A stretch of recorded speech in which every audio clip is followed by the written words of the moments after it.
Attention, attention, the President of the United States.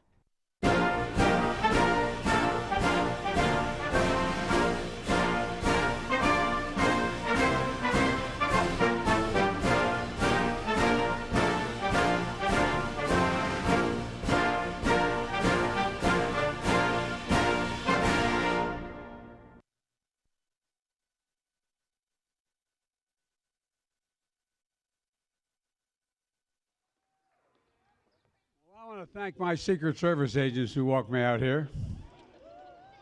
And I want to thank you all you kids, for bringing your parents to work. It's a good day. Anybody supposed to have school today? All right. It's a real good day then, isn't it? Oh, it's great to see you all. Oh, hey, people in back of me too. Hi, everybody. Well, you know what? One of the things that when my kids were little, that I missed the most was being able to take them to work. But I have in my office over the Oval Office, I have pictures of them on the White House lawn on days on Bring Your Kids to School Day, or to work today. And so I don't know, which one of you guys is going to be president of the United States? You got any presidents here? All right, man, that's good. And you gotta make me a promise though. When you're president and they say Joe Biden's out in the waiting room coming to see you, promise me you won't say Joe who. You remember me, okay? All right. Well, I'll be darned. You guys have any questions for me? Any of you guys, kids, have a question? Yes. What's it like being president? What's it like being president? Well, first of all, it's probably the greatest honor anyone in America can have bestowed on them, number one. Number two, one of the best parts is, and I mean this sincerely, you get to meet so many different people. And number three, it also means that you live in this house. It's not a bad place to live, you know? And number four, it gets to meet folks like you, and I really mean it. Thank you, thank you. What's your name, Angel? Hadley. What's your question? How many people live in the house? How many people live in the house? Well, right now, the only two people live in the house every night of the family is Mrs. Biden and me, but we have grandchildren and children. So I have a son who lives in California but comes once in a while with his family.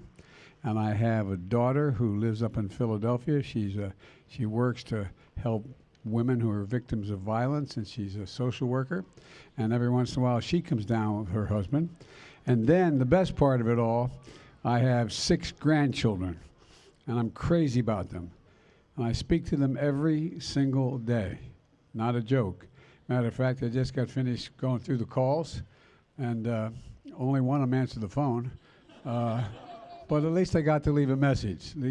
And my oldest granddaughter is named after one of my daughters who I lost in an accident a long time ago, and her name is Naomi.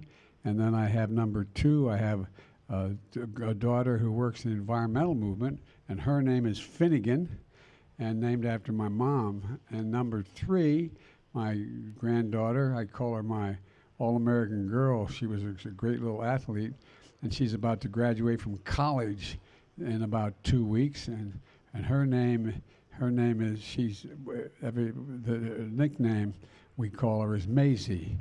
And then I have 2 other granddaughter who I just did get to speak to, and her name is Natalie, and she is a senior in high school, about to graduate and go off to college where her daddy went to school. And then I have a grandson who's going to be a senior in high school. And then now I have a new baby boy. He's 3.5 years old, and his daddy named him after his brother, my deceased son, and he's Bo Biden. So guess what? They're crazy about me because I pay so much attention to them. Anybody else have any questions? Yes, baby. What do you have? Oh. My name's Amelia, and where are your grandsons or granddaughters? We're okay. Her name is Amelia. She wants to know where my granddaughters are. One granddaughter lives in in Pennsylvania, in Philadelphia. One granddaughter lives in New York. One granddaughter lives in Washington. One granddaughter lives in Wilmington, Delaware. And the other grandsons, my grandson lives in California. I left somebody out, didn't I? Anyway, Philadelphia, Wilmington, and I did say 5. You're right. So let me see. I got 1 in New York, 2 in Philadelphia. There's a 3. No, 3 because I got one granddaughter who is, I don't know. You're confusing me, but they're all around Wilmington, California, New York, and Philadelphia, the cities they live in. Yes, honey. I'm Shia, and I wanted to ask, why did you want to become the president? Why did I want to become the president? Well, you know, when I was younger, 120 years ago, when I was younger, I lived in a state that it was very hard for African Americans to have a fair chance. It was segregated by law. And so as a high school student, I got involved in what's called the civil rights movement. And so one of the things that was happening in my state was we were trying to get people to run to fight for civil rights. And we were having trouble getting that many people to run when I started off. And they asked me to run, and I said I didn't want to. And then my sister, who's my best friend, my sister used to be 3 years younger than me. Now she's 20 years younger than me. We went to the same university. She graduated with honors. I graduated. But she managed my campaign. And so we ran in a district with my team, the team I belonged to, hadn't won. And so I said, okay, I'd run, be the good sport. But guess what? We won because of my sister. And next thing I know, one thing came after another. And then it turned out that I ended up being a senator for a long time. And then President Obama asked me to be his vice president. And then I ran for president 4 years later. Yes, honey. What's your favorite ice cream flavor? Now she's talking my language. What's my favorite ice cream flavor? I may be among the dullest presidents of the world because I'm known for 2 things: my Ray-Ban sunglasses and chocolate chip ice cream. That's my favorite. Down here, yes. What's your question, honey? My question is, what makes you hopeful for the next generation of America? You. I said, what makes me hopeful for the next generation of Americans? The generation of Americans, from you guys to people all the way to their late 20s, is the most open, the least prejudiced, the best educated, and the most giving generation in American history. For real. Not a joke. And that's why I'm so hopeful. Because in America, we can do anything. Anything at all if we do it together for real. There's not a single thing we can't do. And what gives me the most hope is all of you guys, for real. And that's the God's truth. Anyway, yes? What's your favorite color? My favorite color is blue. Not because when I started off, it wasn't red and blue states. Everything was, anyway. But that's my favorite color. How did you become a president? I became a president by going asking people like your mommy and daddy, and I don't know your mommy and daddy, but asking them to look me over, I'd say. Look me over. If you like what you see, help out. If not, vote for the other guy, but give me a look. But I ran because I think America is not only the greatest nation in the world, but we can do more than any other nation to keep peace and help people going. I'm going to take 2 more. I'm getting myself in trouble here because your parents are saying, when's he going to stop? And my Secret Service agents, they're packing, so I got to be careful what they tell me. I'm going to go down this end for just a minute, okay? And then I'll finish up here. Okay? Hang on. Okay. The lady in pink. You. Me.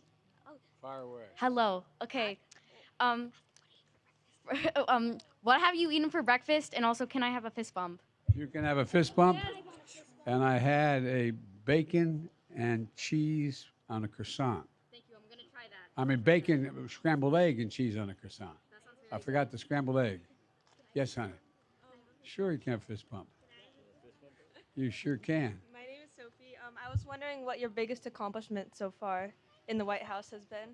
Well, I think the biggest accomplishment we've had so far is helping people be able to get health care and be able to afford health care. You know, people need, you know, your moms and dads and a lot of people you know need prescription drugs. They need a prescription to stay healthy. I'll give you one example. Do you know anybody, any of you kids know anybody who has diabetes? Any kid you know? Well, guess what? It used to be when I came to office to pay for the diabetes for a month, a lot of parents had to pay $300, $400, $500 a month. Well, I was able to change it. They don't have to pay more than, they're not going to have to pay more than $35 a month for that. Those kinds of things. The other thing is, I think one of the biggest things is, and it's not complicated, but it is a little bit. There is a concern when I got elected whether or not, I'll get your question. There was a concern that whether or not we would hold all of our allies together, the people in Europe, France, England, Italy, Germany, to stay in what a thing called NATO, the North Atlantic Treaty Assembly. And we've always been able to keep the peace since World War II that way. And so I spent a lot of time pulling all those folks together to stay on the same page to take on the Russian aggression, what they're doing to the poor people in Ukraine. And so I think I consider that an accomplishment. And the third thing I think is an accomplishment is that, you know, we have to be the strongest and most prosperous nation in the world, we have to have the best, what they call infrastructure, bridges, roads, highways, internet, all those things. And I was able to convince a lot of my Republican friends to join us. And so we passed a significant bill to rebuild all our roads and all the things that are going to make your generation much, much stronger. Yes, honey. Who is your biggest inspiration? My biggest inspiration, let me see, and politically my biggest inspiration was probably Dr. Martin Luther King. But in terms of personally, my biggest inspiration were my mom and my dad. My mom, for real, my dad used to say things when he was alive. He'd say, remember, to be a person of your word, to be a man or a woman of your word, you have to keep your word. Whatever you say, you have to commit to. You have to stick with what you say and tell the truth. And it really does matter.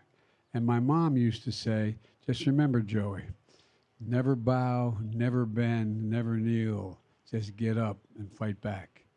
And that's for real. And so I think my mom and dad are my two biggest inspirations. Yes? How many guards are in the building? How many guards in the building?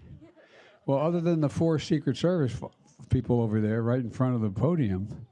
But, you know, to tell you the truth, I don't know how many there are. There's a whole bunch, though. There's a whole bunch.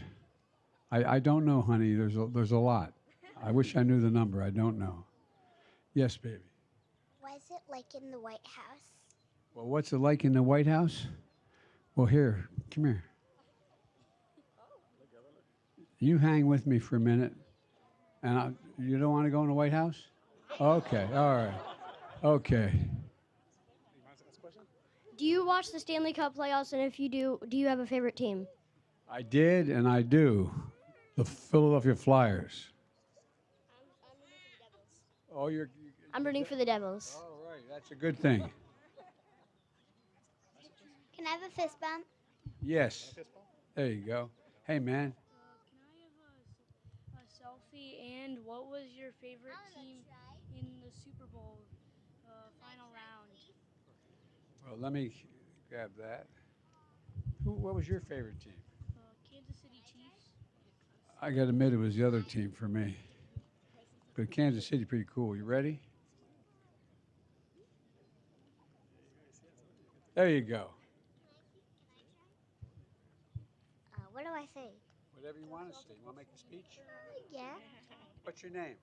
Yuri. Did you have a question? Yes. You want to tell me what it is? Yuri Newman. sounds crazy. Can't answer that one. What was the last country you traveled to? The last country I've traveled, I'm thinking what's the last one I was in. I've been to 89, met with 89 heads of state so far. So I'm trying to think, where was the last place I was? It's hard to keep track. I mean, yeah, you're right, Ireland. That's where it was. How'd you know that? Oh, you're kidding me. All right, man. Okay. Yes. What is your favorite rose in the rose garden?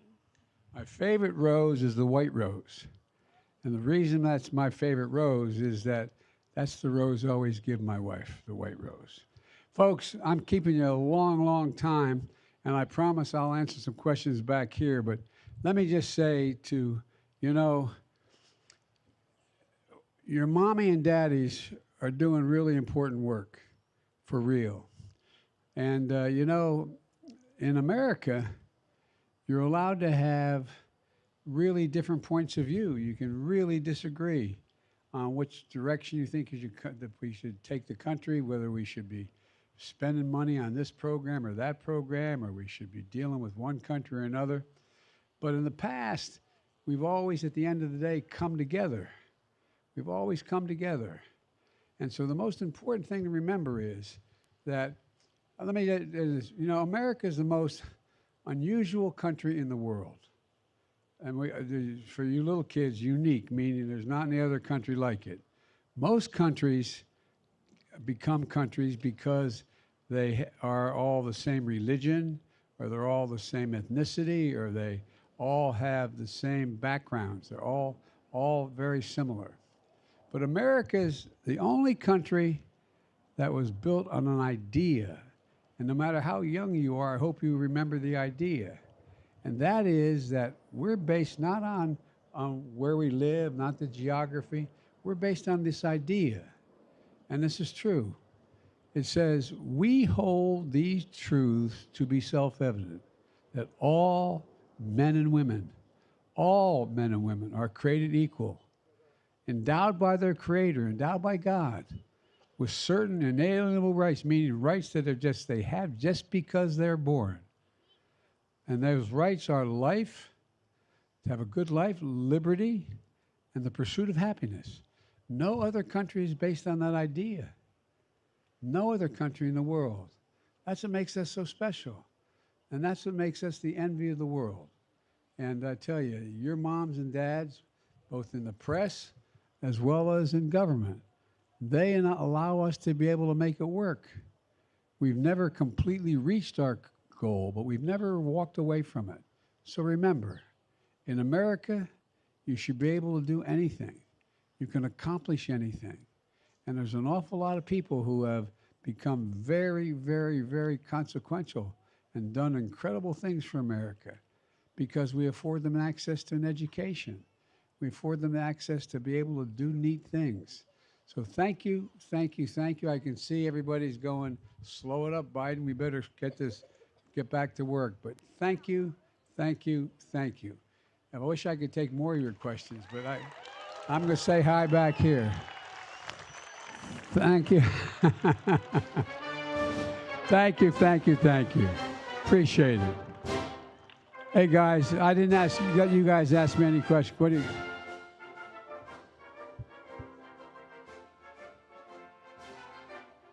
I'm Gwen, and what are you going to do to ensure the health care and money for the employees of the White House? What am I going to do to make sure we have health care for the employees of the White House? We're going to make sure that we tell the American people what we're doing and why if everybody paid their fair share in taxes, if the super wealthy, like regular people, paid their fair share, we could easily afford this. You know, we have 1,000 billionaires in America. They only pay 8% of their taxes. Your moms and dad pay 20, 25% of their taxes. They don't make anywhere near that. So we just got to make sure everybody pays their fair share. We can do all these things. We can do them well. Yes, honey. First, what's your favorite part about being president, and can I have a handshake? My favorite part about being president is doing what I'm doing right now, getting to look the American people in the eye and hear what's on their mind. I really mean it. That's my favorite part of being president. Yes, honey. What's your favorite room in the White House, and can I also have a handshake? My favorite room in the White House is the room that's off the bedroom where I made into a study, where I'm able to go in there and write my speeches and do a lot of things very quietly. And I also like that little place called the Oval Office. That's a pretty neat place, too. Okay? Thank you, man. What's your question, honey? When you became president, did it take you a while to get used to everyone crowding you and taking pictures? Well, yeah, it did a little bit, but see, I had an advantage when I became president. I had for 8 years shown up every single day in the Oval Office as vice president. So I got used to being with Barack and being in that circumstance. So it wasn't like all of a sudden I was just in the national position, but it made it a little bit easier. I'll take one more question here, then I'm going to go across and ask for a question over there. Where were you born? That's a good question. I was born in a place called Scranton, Pennsylvania. And it's it's north of Philadelphia. It's almost into New York. But Scranton, Pennsylvania is where I was born. I'll be right back.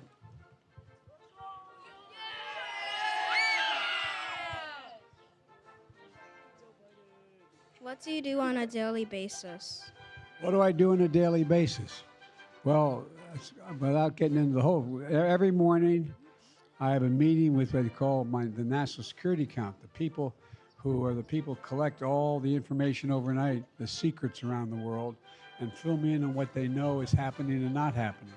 And so I sit with the head of the CIA, the head of the military, and I do that. Every morning I meet with my chief of staff to find out what the most important things are going on that day. And then it depends. For example, today I'm going to be, anyway, the schedule varies, and then I meet with my press team, and I talk to the press as well. Yes? What's your favorite movie? My favorite movie was the new movie that was about that guy who flies jet planes. You know who I'm talking about? Top Gun. Did you see Top Gun Maverick? That's been my favorite movie I've seen this year.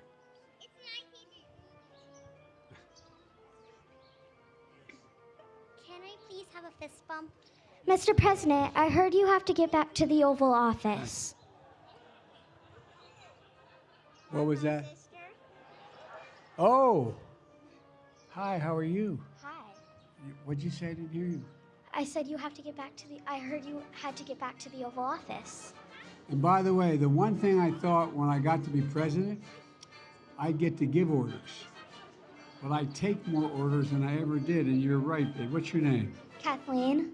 Kathleen, what a beautiful name. Kathleen's reminding me I've got to get back to the office. If I don't go, they're going to get the Secret Service working on me, so I'm going to be in trouble.